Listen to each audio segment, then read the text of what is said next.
I'm Amanda. I'm from Clearscope. I will be asking the questions today. This is our amazing panel. I'm going to run through alphabetical order with a quick bio for the group, for each person in the group. And Bernard's going to tap in with a URL that you can link to see full bio and socials.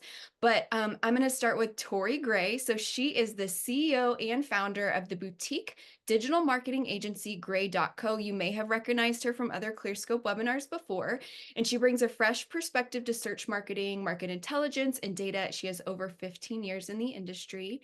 Jess Joyce is an accomplished SEO consultant with extensive experience across in-house agency and digital realms, complemented by her background as a front-end developer.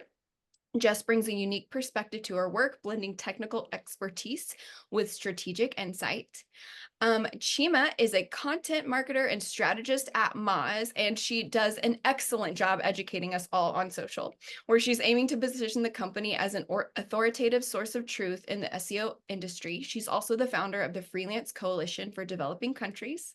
Amanda Natividad is VP of Marketing for the audience research startup SparkToro, and in her spare time, she writes a marketing newsletter called The Menu with over 15K subscribers and teaches Content Marketing 201. Louise Persson is the head of marketing and ops at AS Marketing, a digital marketing agency offering growth marketing in over 30 languages. That's a lot of languages. With a specialty in international SEO strategies, Louise has successfully managed both B2B and B2C projects in markets throughout Europe and the US. Okay, welcome to everyone here and our panelists. Let's dive in. So our first topic is going to be strategies and challenges. So this question is for Amanda, Jess, and Chima. But what are the biggest challenges you, your team, or your clients are facing in SEO today with everything going on in search? And what strategies or approaches have been successful for you in facing these challenges? So let's go ahead and start with Jess, if you don't mind. Oh, first one out of the gate. Pressure.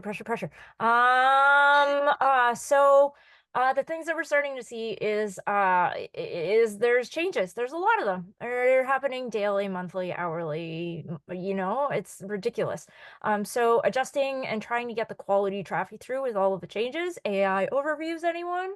Enters the chat is always fun. So we're starting to see that some people are getting a decline in traffic, but it's usually for those really out of the world kind of terms that they're getting that don't really match what a buyer or a specific buyer is looking for.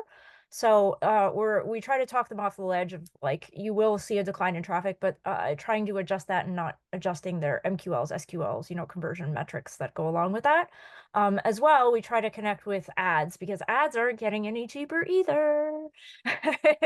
So organic being the longest play, ideally, in any space, not just SEO specifically, but organic as specifically, to try to make sure that that funnel doesn't turn off when you turn off the money for ads. Good. Okay, I'm going to pass the mic to Chima. Thoughts on biggest challenges you're facing right now with everything going on in search and successful strategies you've seen? Honestly, I need to find a word that describes how angry I am every time I go on search and I see Reddit ranking for an important query. Like, how am I losing out to a bunch of people that don't even know SEO? That is the thing that frustrates me. Like, how do you beat that? And we're getting these questions too from our enterprise clients complaining that they're losing our traffic to Reddit and they don't know how to overcome that. We don't know how to overcome that. I don't know how to overcome that. Bernard has an idea on personalizing content to have that first person experience. That's great. We're trying that. It's actually working. But on a large scale, I just feel like Google has given me grown black and I have no clue what the fuck is happening right now. That is what I'm saying. I am frustrated with Google and Reddit. Yeah, it is really frustrating, especially when I appreciate a Reddit result and a discussion thread more than anyone, Exactly. but there's so much content out there that's ranking well right now that isn't necessarily trustworthy, and that's pretty scary. So going to pass this over to Amanda. What are your thoughts there as far as challenges in SEO and content today and approaches that have been successful for you? Yeah, before I answer that, I'll just pile onto that Reddit thing real quick. It's like Google knows, right, that we've all been doing the thing where we look up things like, like plantar fasciitis treatment, Reddit, to see like how people talk about it in Reddit.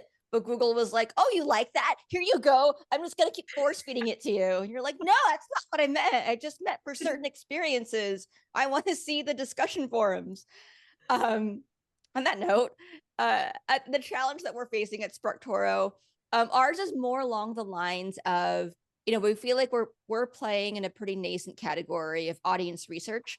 And so we feel like we're solving a problem that not everybody knows, or like people don't search for in the same ways, right? Like, I don't think there are a lot of people who are thinking, oh, I need to do better marketing. I must do some audience research first. How to audience research, right? Like, but what we offer in terms of audience research, right? Audience research done at scale, accurately, quickly.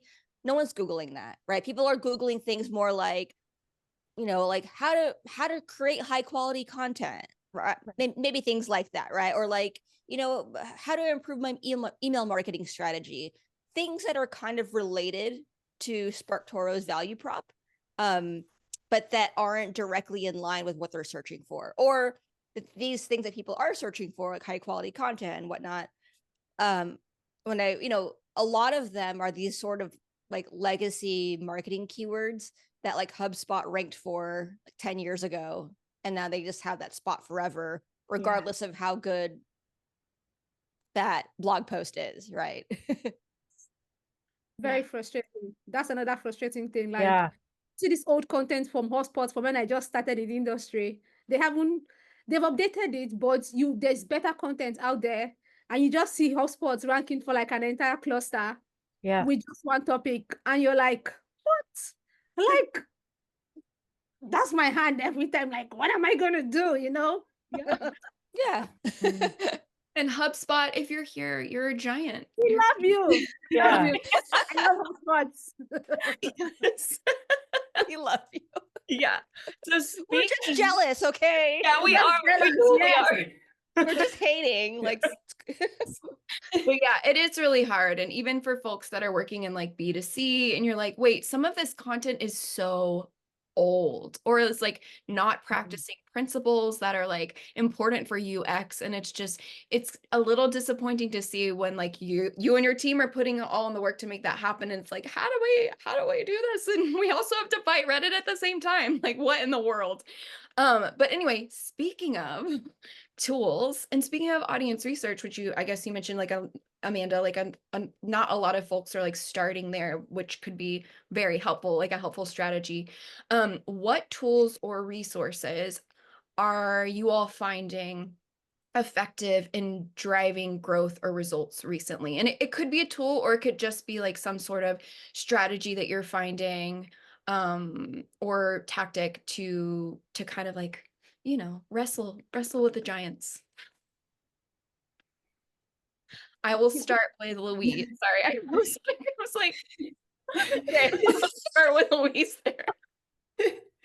Yes, of course.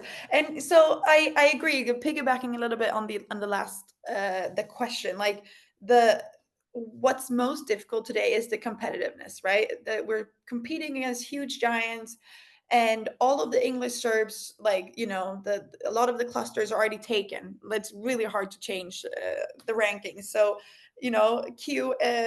what we always talk about, AS marketing, is just like multilingual SEO and international SEO. It's not as scary as everyone makes it out to seem. And of course, it only works for certain companies. Like if you have a very specific US company, or if you have a software that it only is able, to work in English, then this wouldn't be doable. But for a lot of companies, it's actually doable to investigate, is this something that we can talk about in another language? And especially for like US companies that are trying to expand into Europe, they all continue to, not all, I'm not going to generalize like that, even though we marketers always do. No, but a lot of us, we just continue in English. And I think finding, if there's opportunity to write this in another language, just increases chances to rank and get that organic traffic so much, because usually the, German SERPs, French SERPs, Spanish SERPs, all these SERPs, they're not as competitive, and they're usually quite easy to rank for. So that's something that we always look for, being an international marketing agency, working with growth in that way. That's something that we always look at. And I mean, Clearscope, correct me if I'm wrong, but I think you have German, French, Spanish, and Italian, right? Yeah.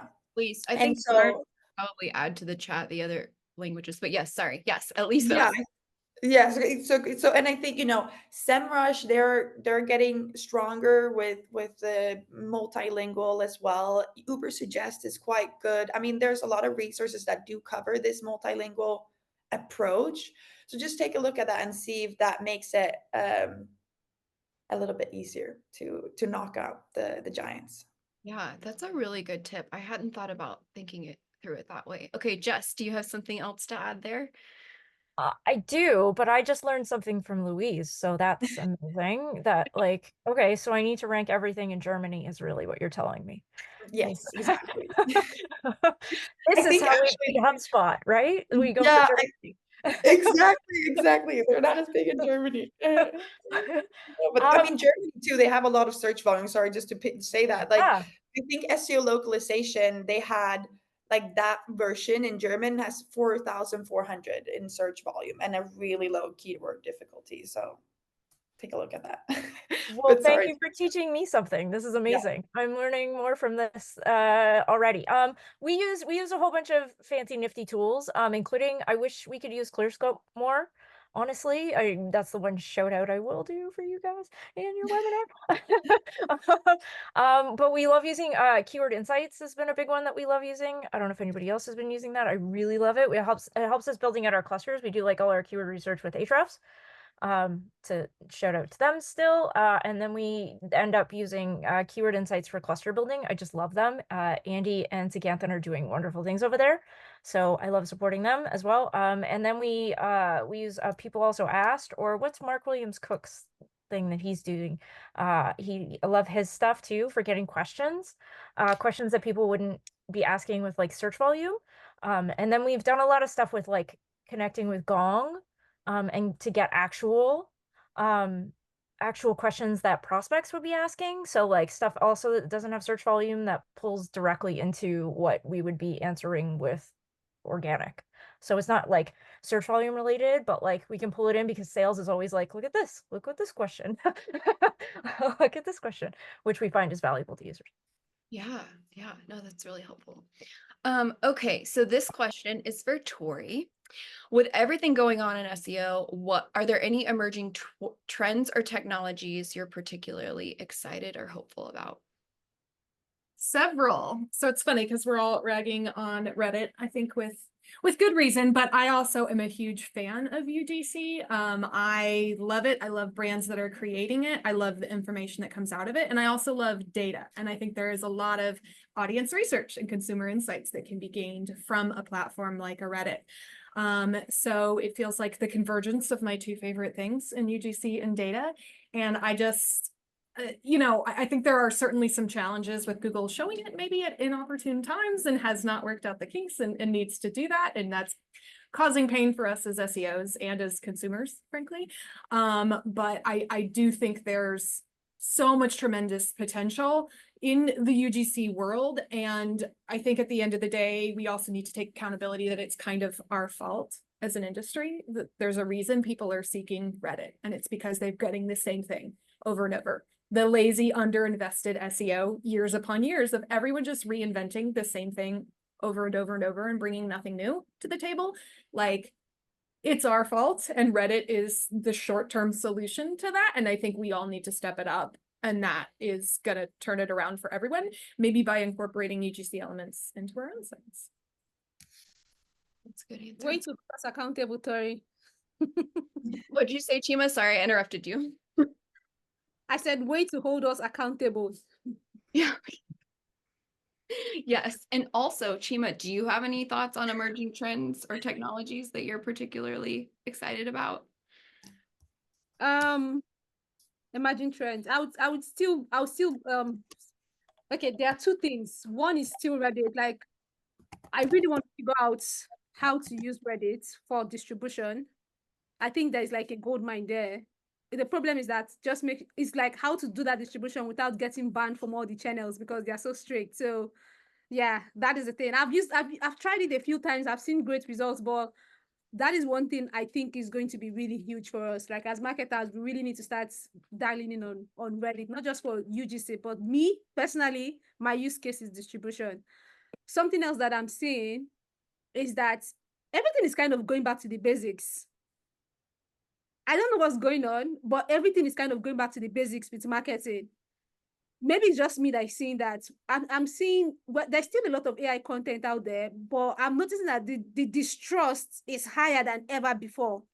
So because so many people are now hardwired to look for all these words that we see in AI content, I'm now seeing more companies going back to using humans to write the content, verify the content. Yeah, use AI to support workflow here and there, but not really as deeply as they were using it before.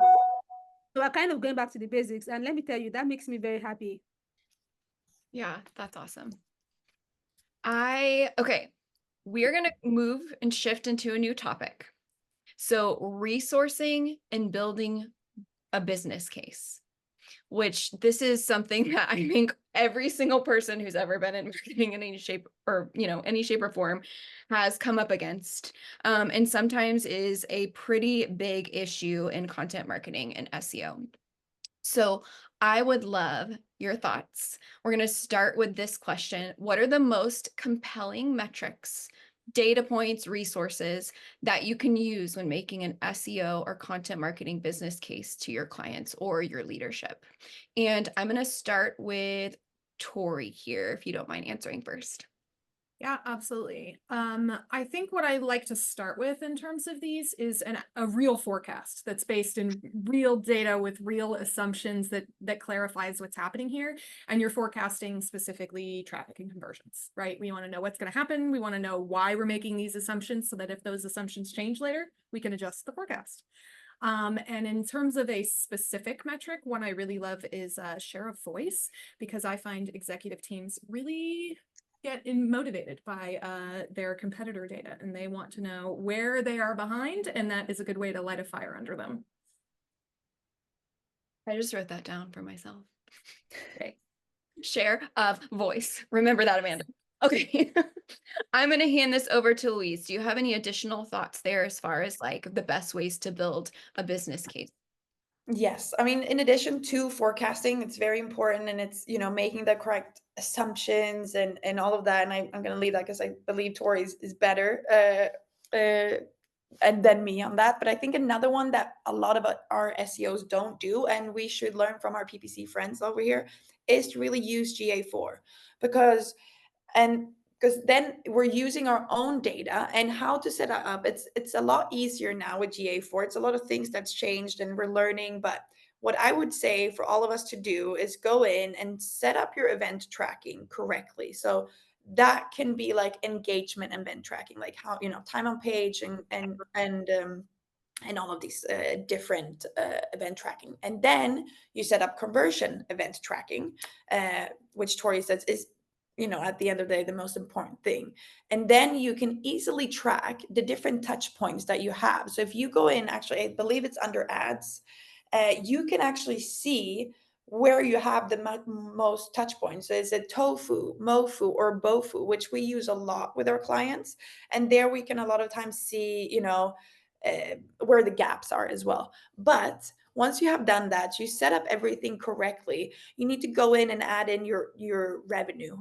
So revenue per conversion. And then you can actually just export a report for all the organic influenced revenue or conversions. And then if you've added revenue per conversion, you can say, this is how much SEO has given us in the past. And this is why we need more initiative and not just spend it all on PPC. So I think a lot of us, we don't use GA4 enough to build our own business cases. And so, yeah, I wouldn't say that's my suggestion and recommendation. I think that's good. I have a follow-up question there. So Yeah. for folks who are trying to do that and trying to make a business case for, putting more resources towards content marketing or SEO and don't have a lot of conversions to show for it because they haven't been the client hasn't invested in it yet or their team hasn't invested yet. And this is for the group as a whole, whoever wants to answer. What is the best way to kind of like start there? Like if you don't have much to prove so far because they haven't really like invested in that area. Yeah, I mean, then just to answer quickly, I would just do a normal forecasting. So you would do like, a search volume within a different specific cluster, and then your keyword difficulty, click-through rates, time to rank, and then just do your assumptions and build your case on that of how, I mean, if you want to do revenue based or a revenue based business case, you can also do like, what's your conversion rates, what's your average lead to close time, and what's your average contract value. And then you can actually create, okay, and what's the cost of this new initiative if you want to do like a project based, and then you can get like a profit margin based on that as well. It's a bit trickier for e-commerce, we found, but for B2B, we do have a template that I can share with you guys after, where we kind of simplified forecasting for you guys. So I'm happy to share that as well. It's never as correct as with your own data, but it's forecasting, and I think it's a good template, quite easy for everyone to use. Thanks for that. Any other thoughts from the group on that? Or Jess, do you have any thoughts on this question in particular? Can I complain about GA4 instead? Always. No, but Louise is right. Louise is 100% right, and that's what we do. I feel like all of us grumble about GA4, unfortunately. We've spent 10 years with Universal Analytics, and I miss you. Bring it back. It was familiar and wonderful, and I understand the reasons that they're going to it. But Sam in the chat too, Sam Torres is in the chat, Tory's other half, business half, she brought in a good point too. You don't need to use just GA4. There's other options out there too for tracking. There's a lot of wonderful options out there for you, especially if you have product marketers and you're working with product marketers. There's wonderful analytics out there for product marketers these days that are tracking like different analytics throughout the system, which I would highly suggest checking out, like Clearbits and all those kinds of things. Those are wonderful that you don't have to use GA4 anymore. That's my one point. Thank you for listening to my rant. Okay. Something I want to add though, on specifically on the note of getting some buy-in from the executives for content, or like kind of making the business case for content. I think there's something to be said for seeing sort of what kinds of small programs you can test. So by that I mean, like, is there a really specific, really segmented webinar that you can test? Maybe it's an in-person roundtable. Or maybe it's really just a piece of content, like a blog post, we'll just say, that speaks to a pain point of a very specific segment of your audience. So maybe in the case of like a higher price point, right? Maybe you have like enterprise software, or it's like a service or something that's expensive. Creating a piece of content that really speaks to a key objective that someone in that buying segment would have. So maybe the example, I'm just going to make this up, right? Maybe the example is like, how does your solution, right? Like, how does it help me get ROI on my investment? Like, how do I get that ROI, right? And then having maybe like pulling together a couple of case studies that really show like, here's how this one client tied ROI to our product. Here's how you can do it. Set this up, right? Like, gather your internal champions and like do this thing, right? Where it kind of really walks them through how to do that pain point or how to solve that pain point. And then seeing how you can get this into like a really targeted way. So maybe it's like inviting a small subset of prospects to your webinar, where the goal is getting like 100 right people, right? Like maybe you don't want to get like 1,000 people. You want to get like 50 to 100 of the people who are pretty close to making a buying decision. And then from there, tracking how many people actually did convert. Because if you're in my fake example of like a really high price point, right? Even getting like 2 or 3 customers from that is really meaningful. So maybe I'll kind of summarize that as, is there some kind of content program, whether it's like a series of blog posts, a webinar, an in-person roundtable, something else, I don't know. Is there some kind of small content program that you can test with a smaller audience so that you can be really hands-on with how that converts? Yeah, that's really good. That's good advice for sure. And I'm going to kind of open up and extend that question a bit. So if you have more thoughts, Amanda, please like jump in first. But what are some common objections or concerns that you faced when advising clients? So like, even if you're doing forecasting, if you're like trying to make a business case, or kind of even going to someone and saying like, hey, I want to run this small content test, right? When you are faced with objections, how have you addressed them successfully to kind of like get buy-in?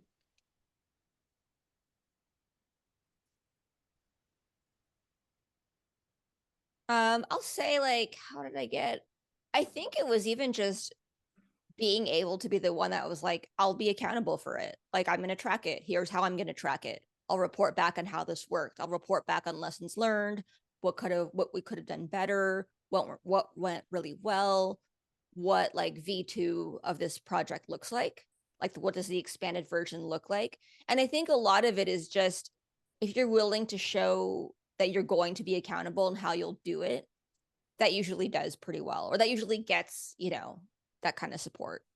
Yeah, that's good. Okay, Chima, do you have additional thoughts here on this question? Yeah. So for me, usually the main concern is, how much is it going to cost to execute? How long is it going to take? Do we have the resources to execute this? And what does result look like? So what I've always seen that works best is figuring out how to tie in what I want to do with the company's business goals.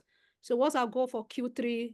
If our goal for Q3 is XYZ, and I'm proposing that I want to do this, I'm going to tie that in and say, this is how it fits into our goals. This is what the result is going to be like. And this is how it's going to impact our bottom line at the end of Q3. Because then it becomes like a shared business goal, and it becomes like something that everybody can tap into and say, hey, I was part of the team that did this, even though Chima is going to be accountable for it. I gave this, I gave that. So if I can show them the results, not show them the result, if I can paint a picture of what that result look like, if I can tie it to business goals, if I can make it something that is going to be a shared success rather than just my success, I'm more likely to get buy-in from the people that matter. Yeah, that's really good. Okay, any other thoughts on that question from the group? Jess, do you have anything, or Tori, you want to add anything either? Okay, I'll go. Okay, you go. Sorry, Jess. So we at Grey Dot specialize in like strategic and technical SEO. So mostly when we hear objections, because of who we're talking to, it's like executive teams and it's engineers.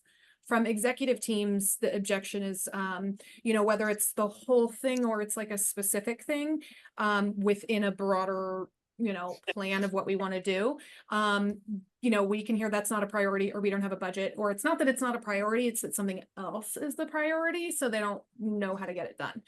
And so I think it's our job as consultants to really educate them, so to help them understand what are the trade-offs of what they're doing, what are the costs of not doing the work, and what will that mean in the long run.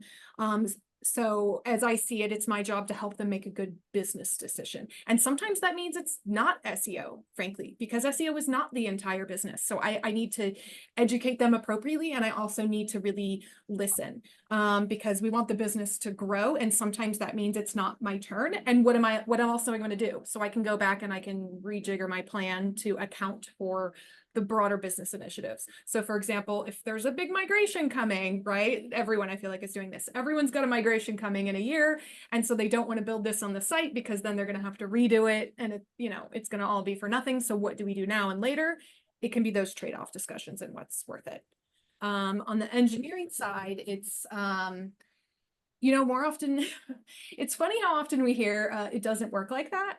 And it's fascinating to me. I'm married to engineer. I love engineers, don't get me wrong, but it's fun to send documentation that says, yes, it does. That's exactly how it works. Or I had an engineer tell me that's not how canonicals work. That if you add a canonical to a page, Google will just believe you and do it, and they will never show the other page in search. And I just was sitting there so bewildered, but there's a whole report in Google Search Console called canonical, but we didn't choose you. But yeah, showing documentation, showing proof, that's just the best way to talk to that audience in my experience. That's really good advice. Anything to add there, Jess? No, they all answered it. I'm nodding my head along with them. Yeah, accountability, getting buy-in, all those things lead to trust and having people do better, faster, stronger things. Yeah, that's awesome. Okay, so we're going to skip to the next topic, career growth and professional authority building. So this question is for everyone, and we'll just kind of go one by one, or everyone who wants to answer. What are the best ways to build a strong career in authority in content marketing and SEO? So I'd like to start with Amanda, and we'll go from there. Yeah, I think the best way to do this is to just be yourself, for one. That's the first and foremost thing. But the other thing is to collect receipts, right? Collect receipts of successful examples, or maybe examples that bombed from other companies, or just other things that you could know pretty well. And then of course it's better if you print your own receipts, right? If you document the things that you're making happen, being willing to talk about the things that worked really well for you, but also talk about them very end to end, right? Not even just saying wow, I found these amazing keywords and then I improved our search rank, right? But digging, what's the next level of that? Can you go deeper than that? How did you do it, right? How did you know to create, videos over a blog post, or, whatever that is, right? Be willing to share all those insights. Because I think that's ultimately what makes you defensible, right? Being able to speak to it in a thorough and honest way. And the last thing I'll say is, and I just lost it. It just left my brain. So I think that was it. But the main thing is collect receipts, but it's better if you print your own. I love that. I think that's really good advice. Okay. If you do remember what you were thinking about, feel free to drop it in the chat for us all to benefit. But okay, so I'm going to pass it over to Chima. What are your thoughts on building a strong career and authority in content marketing and SEO? So for me, the first thing is to build in public. I cannot overstate how important that is. Build in public if you work in-house, in public channels, in Slack, whatever it is you're working on, hold yourself accountable by showing everybody, hey, I'm working on this project. This is what it's going to look like. Document what that process is like. And when it starts to yield results, share it so everybody can see what you're doing, because it makes sure that the people at the top who pay your salary can see your results. And it also ensures that other people internally see you as an authority, as someone that is trustworthy. Externally, front-facing, it just means that when you share what you're working on LinkedIn, when you share what those learnings are, you're helping people. The people who help others are the ones I consider authorities, because for me, that's what makes an authority, is saying, this is how this stuff works. This is why it works like this. And this is how to get the same results. It has to be a replicable process that anyone can go and do by themselves. If you can do all of that, not once, not twice, but make it a way of life, for me, that is what makes you an authority. For sure. I think something that I really admire about Chima, she actually met with Bernard and I a bit ago, and we swapped webinar notes, which was fun. But I think I can really sense like how communal you are with like how you do your work, and I really admire that. So passing the microphone to Louise. What are your thoughts here on building a strong career? Yes. Yes, I got it. No, and I agree with everything that was been said by Amanda and Chima, and I just want to say, because we work with a lot of in-house marketers and a lot of freelancers, and it's an interesting difference between them. And I meet in-house marketers that are great. They create amazing content, amazing SEO, but the review process in-house is so complex, and this person needs to review it, and then there's some edits, and then the change that nothing actually gets published. And there's people sitting on amazing content that creates no results because it's like a corporate mess, if I can use that word.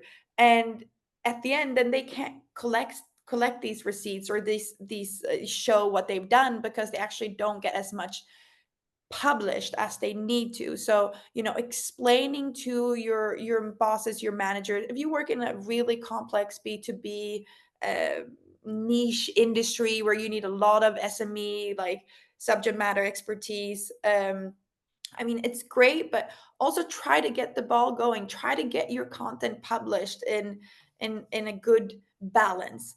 And then on the other side, there's freelancers, or people, contractor, that just takes on way too much and work with way too many clients at the time, where they almost burn out, and they don't really work with clients enough to show the results. Like, SEO takes time, and you need to really dive in, give it your all, and don't just move on to the next one too quickly, or just finish a task. So I think, just from a career growth, from that perspective, like, if finding the right balance of content production, and how you get content published, is just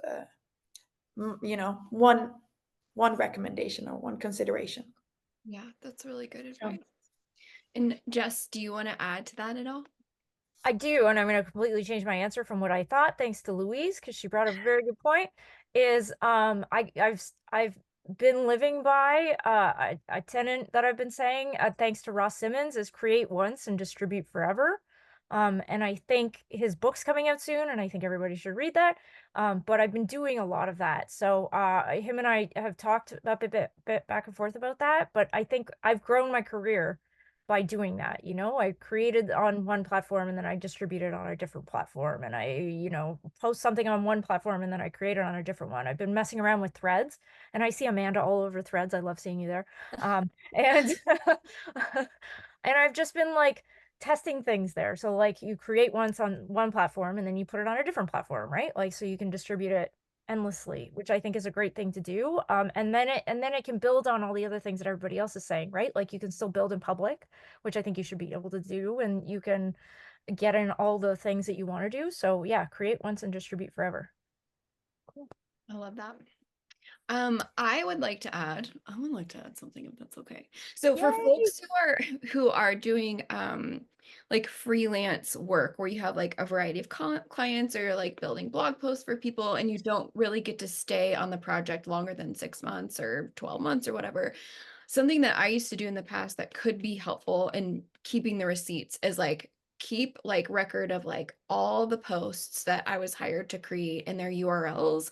And over time, with my own membership to like whatever SEO tool that I'm using, check on the success of those posts and record it, and check on the success of your posts compared to other posts that maybe other freelance writers wrote for the site, and like, how do they compare? And that's something that can help you kind of build authority and showcase your experience as well, even if you don't have insight into like their Google Analytics or Search Console stuff, or even if you walked away from the project like a year ago. Okay, let's see. Tory, do you have any other thoughts on that question, or do you want to add about like networking within the SEO community, best ways to build a strong professional network? Ooh, good. Somewhat related. Okay, so my answer to this question, the initial question, is a little bit quieter, and I think all of these answers are really excellent. And so my answer is a little bit more from, honestly, the perspective of like me in my career over time and as a business owner. And what I've seen is that like showing up and doing what you said you were gonna do, is vastly underrated. Like, I don't care how good you are, if you're not showing up, if you're not delivering on time, like it doesn't matter, because I can't depend on you. I can't trust you. So it's more about like the longevity of your career, and this won't help you be a rock star, and this won't make you famous. You know, it's not going to help you stand out, but it will help you maintain longevity and build trust with the right people over time. So I think it is really, really critical. So important to do all those other things too. You need to get yourself the attention you deserve as well. In terms of networking, that is an interesting one. So my focus on networking, and there's a lot of things where, you know, as a woman in SEO and as a woman in tech, like there's things you can just feel uncomfortable doing. You know, tech feels like sales can feel uncomfortable, and there's things you don't want to do. And I think networking is one of those things that people can often feel just icky about, because it feels like you're doing it because you want something out of it. In the same way that sales feels icky, because you feel like you're just trying to get a yes and you don't care. So how I've kind of flipped that for myself and thinking about that in terms of sales and in terms of networking is like, how am I showing up? How am I focusing on like actual real humans and real relationships, big and small, even when it doesn't get me credit in public? That matters to your bottom line. So making it about real people, understanding things about them, remembering things about them later that you can bring to them because they matter as humans, you know, basic empathy, and showing up as a human instead of like, I'm here for what I'm going to get from you. Just flip it in your brain as to why are you there and how do you help them? Yeah. I think I have a really tactical note or piece of advice on networking. And it's like, I you know, I'm an introvert, and like for a long time, right? Or earlier, and especially earlier when you're earlier in your marketing career, it can, I'll just speak for myself. I felt like I had nothing to offer. And so it was hard for me to network because I felt like, but I'm the one who's going to ask for all the favors. And it's really uncomfortable for me to put myself out there. So maybe what I'll say is, I think when you're networking, it's like it feels like you're supposed to set up a bunch of coffee dates, right? Like reach out to people and be like, let's do a virtual chat. Let's meet up for coffee. Like, can I treat you to lunch? Which you can do. But I think there is really something to be said for kind of one-sided letters, like ones that are like, hey, I've been reading your blog post. I really love your work. Or like, I tried this piece of advice you gave and it actually worked really well for me. So thank you for saying that, or thank you for writing that. And then kind of ending it there, right? Because I think not everyone, like, look, having a bunch of coffee meetings, virtual or in person, is not scalable for anybody at any level, right? And so I don't think you need to feel like you have to ask for like that casual date in order to network. Sometimes networking is just sending off a piece of fan mail, or just sending a hello that's not asking for anything, right? It's kind of just, hey, I appreciate your work, thank you. And I think I believe that more than ever, as a person who's often on the receiving end now of getting requests to meet. And look, personally, like as a person who I now have a larger network, and I'm very happy that I do, but I would much rather get a note from somebody that says, hey, I'm looking for a job in, you know, X space. I need to do this, or here's what I want to do. Here's what I'm qualified to do. Do you know anyone who's hiring, whether that's a contractor or a full-time role? No worries if not, but I thought I'd just reach out. I would rather get that than, hey, do you want to meet for coffee sometime? Because in the latter, I don't know what that means. I'm like, what do you really want from me? Like, are you going to try to work for me when I'm not even hiring? Are you trying to write a guest post for me when I'm not taking guest posts? Like, and it just feels like too much, right? Where it's like, just tell me what you want. And like, if I can help you, I will. And if I can't, I'll have to politely decline. So my roundabout way of saying, like, don't feel like you have to always make it like a date. You can just ask for what you want. but also it's okay to just say hi and like that's it. Yeah. I would add, I've been a recipient of that letter once or twice, and I'm very lucky to have gotten that. And I Totally. always remember that person. I Totally. always remember exactly who they are, and I will follow them forever. Like it's Yeah. so personal, right? Yeah. They're not doing it on LinkedIn where they're going to get credit for sharing something. Like they're not doing it for themselves. They're doing it for you. Like it's meaningful. Totally. I think that is incredibly wise advice, and thank you for sharing it with us. Okay, so we have about 15 minutes left. If anyone has a hard stop and needs to go, that's totally understandable, and we will send out the recording. I'm going to ask a couple more questions, and then hopefully we'll be able to get to some of the audience Q&A questions as well, because I think we have a few. Okay, so for the group, what strengths do you feel you bring to your work based on your unique experiences? So, as a woman or however, like you want to think about that question, but whatever your experiences have been in your career, what unique strengths do you bring to this kind of work? And I would like to start with Jess.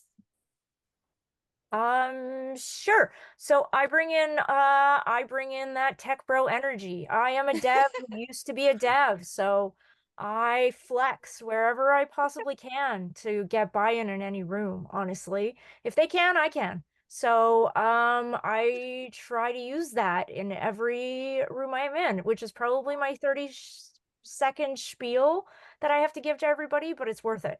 I've been in all male dominated teams, so I've lived that life, and now I run my own thing. So I think all of us and everybody in this room can also say that. So I think we need to do a little more flexing, honestly, and that's what I do.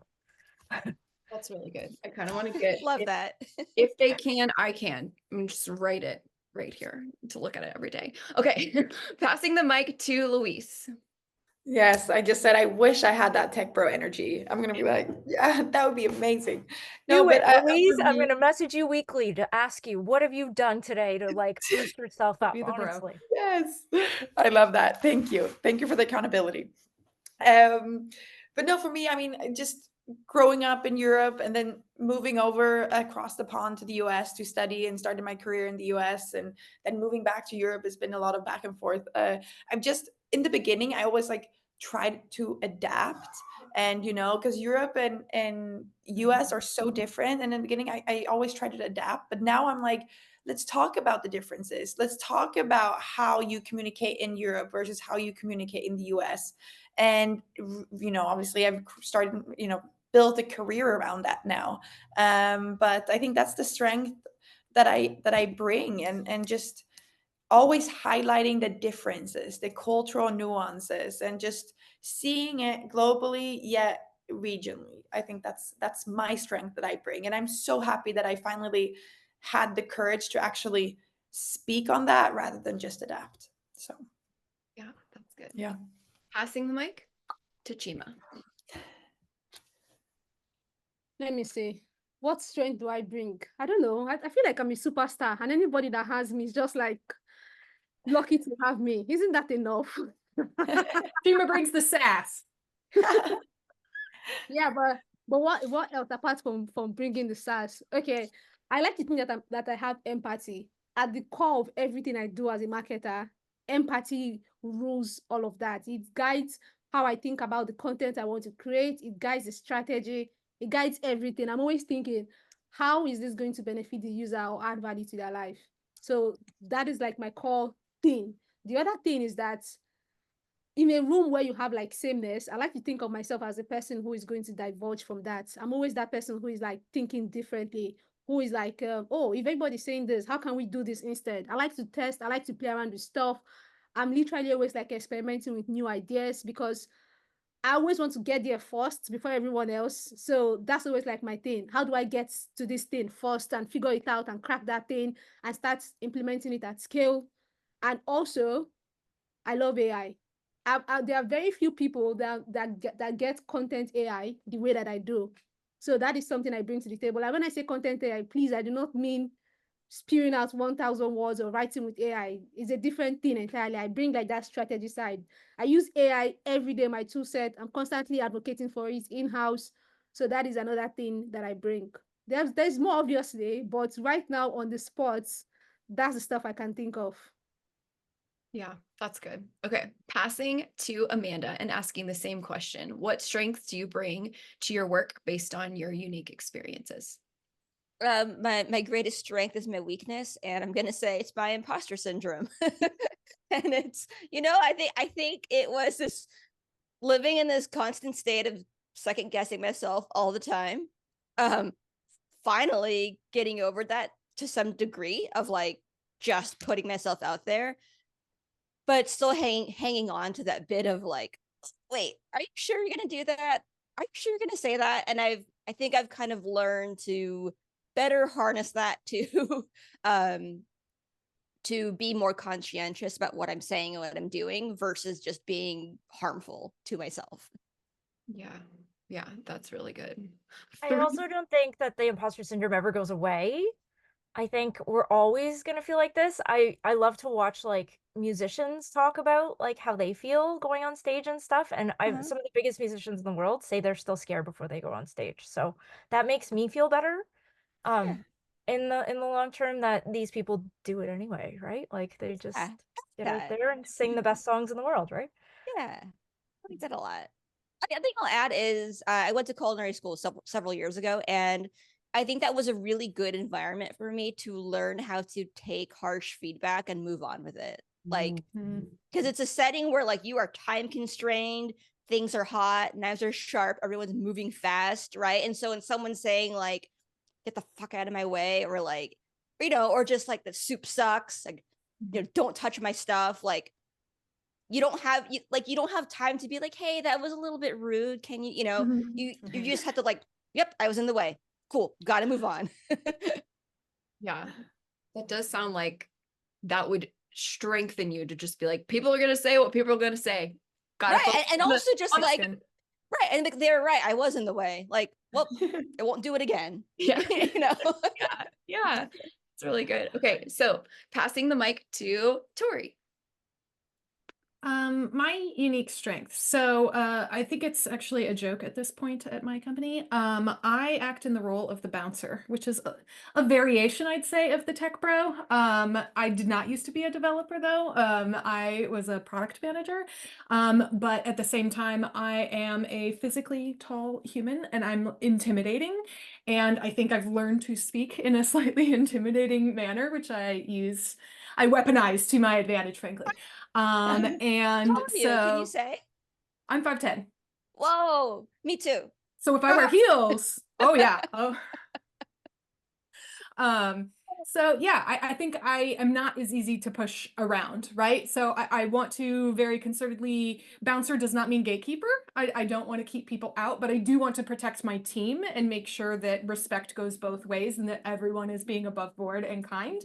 And because kindness is much more critical than being nice. Instead, we need to be firm and clear. And I think a lot of people fall into the trap of like trying to be nice. If someone's being a jerk to them, they're just trying to be nice, right? Like they're trying to like not flip it back and they're trying to not react. And instead they kind of overcompensate and then they're nice and saying, instead of just saying, hey, listen, this is the way, okay, cool. These are the boundaries, done. This is going to happen or it's not. Yeah, for sure. Okay, so I see that Chima has a hard stop very soon. Chima, I want to ask you this before you have to go. And if anyone else has a hard stop, please let me know. But what changes are needed most in the digital marketing industry to be more inclusive and welcoming?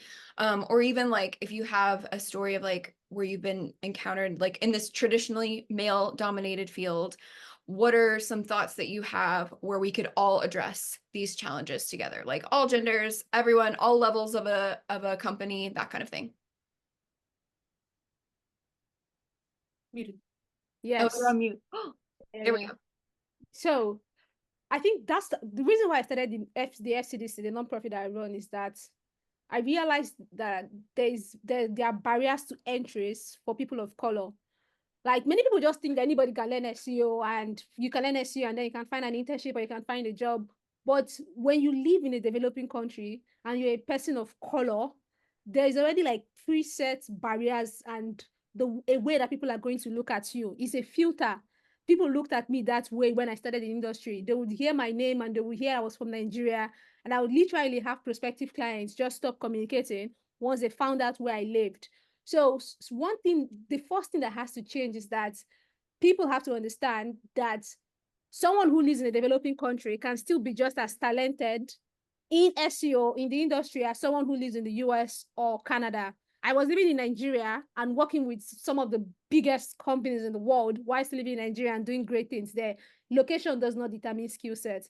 Second thing is that we are very naive about the problems that people of color face when it comes to achieving technical skill sets. So the first time, I remember I made a post one time on Twitter and I said that there are too many white people in the industry, and all the racists, everybody just came out from all the woodworks and just started talking trash. And the underlying theme I got was that people thought it was easy. It's not easy. Just because it's easy for you as a white person, when you understand how many like fences people back in Africa have to jump to learn a skill, to find an internship, to find their first role, oh my God, you will develop a lot more empathy for them. And that's why when we train them, we try, it's very difficult, but we try to get them internships, because that is the biggest barrier, getting access in there, something that you can put on your profile. So I would say that more people need to be asking themselves, what can I do to help? How do I work with companies or rather organizations like Women in Tech SEO, the Freelance Coalition? How do I give in a meaningful way that allows them to bring in more people of color into the industry, so that when we go to events, we don't just see white people on stages. We don't just see white people in the hallways. There is diversity everywhere where it matters. I think that is the big thing for me that I want more digital marketing leaders to do. For sure. That is good stuff. Okay, so I am passing the mic to Tory. Oh, following Chima.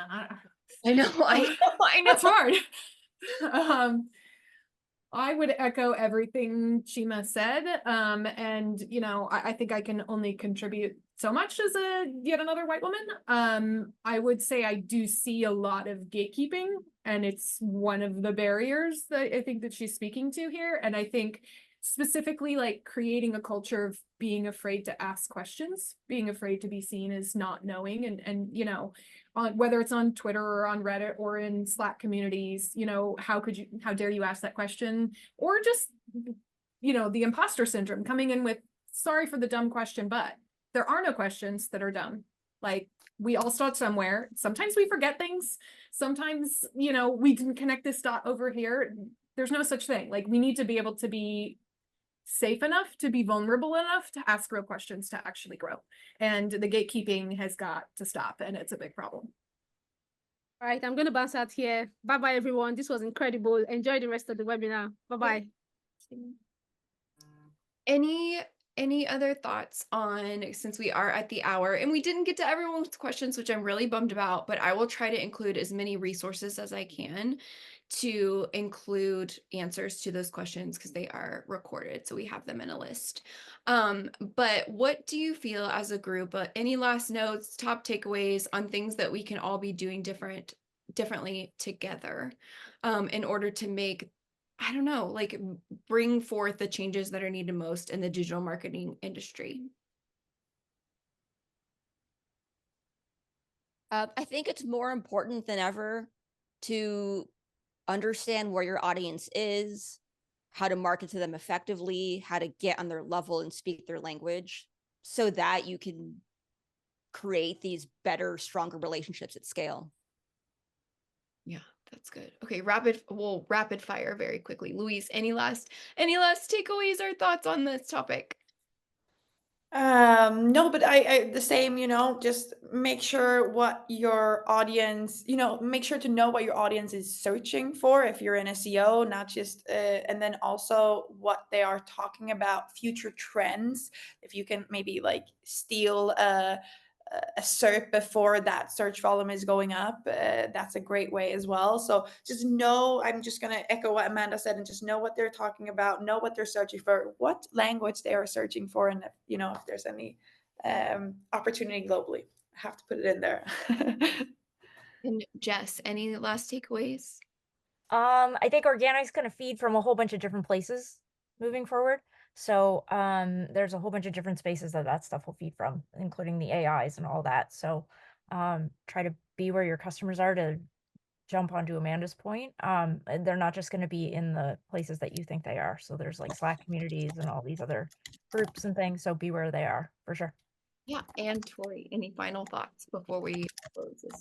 Once again, going to emphasize they're all over the world. SEO is not the only place. Go to Reddit, create UGC forums on your own site, like listen to people, respond to them, be present and real humans. You know, I think we're all seeking that, a little reality in the digital world.